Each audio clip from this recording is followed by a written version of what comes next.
I right, Zach? London. Werewolves in London. Hi, I'm David, and I'm Zach. And we're going to review An American Werewolf in London, a John Landis film. Yep, a classic.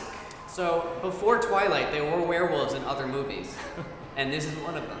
Yeah. The story of this movie is about two, I guess they're college-age guys. Yeah, they're going on backpacking through Europe. European trip. They're in London, Scotland, Ireland, that area of the United Kingdom, and they come across at night a beast, and it's a werewolf, and it kills the friend, and it bites David, who's the protagonist, and David turns into... Not to interrupt you, but what did we learn at the beginning of the movie?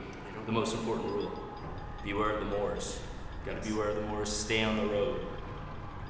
Okay, and then the werewolf, David, the rest of the movie is he's plagued by this curse of the werewolf and the bad stuff that happens. So, Zach, did you like this movie? I loved it. It's one of my favorite horror films.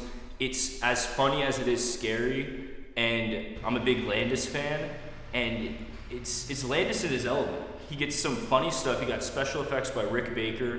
You got fantastic cinematography, and you definitely see that he picks up some other elements from some other films, such as Straw Dogs. Like the opening scene reminded me a lot of Straw Dogs and the xenophobia. Yeah, I enjoyed this film. My favorite part is the werewolf transformation. The classic transformation. Because you know, if this movie was made now, it'd be so CGI. It wouldn't be as interesting. I mean, it's like almost like a 5-minute scene of just like the guy's hands are like extending and like his face is being pushed out. He's in pure pain and his hair is growing. It's such a cool scene, and it's totally like it's pure horror because it's just like how scary would that be if you started turning into a werewolf? And my favorite scene is actually the subway scene. Oh yeah, which is like hands down one of my favorite scenes in cinema. Got a wide angle shots chasing a guy through the subway, and I mean just the shot at the end of him slowly coming up the subway and the beast attacking him. I mean it's great. I mean that's a Landis signature, as I'm sure you guys know from Blues Brothers and even Beverly Hills Cop 3. Yeah. So classic horror. Most of these sort of werewolf movies are always about sort of this like primal, like, you know, man versus nature feeling. Like you can't control the beast. You know, vampires are always sexy and seductive.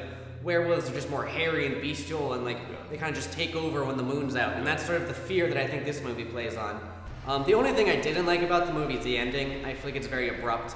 I also feel like we don't learn anything. Like most horror movies have some kind of moral, don't you think? Yeah, I mean, there's some strong subtext to it as well. I mean, as we were discussing, the mutant Nazi scene there's been people who have said that relates to the beast carrying on his memories to David, and that is that he was in... Because at the time period, David's sort of dad or grandfather would have been in World War II, and David's a Jewish character, right? Yeah. So his relatives were probably in the Holocaust. And that's his biggest fear.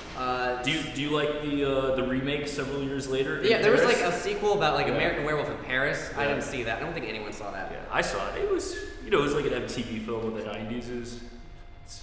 It's definitely has nothing to do with American Werewolf. So yeah, the sequel, we don't know. But anyway, this movie was cool.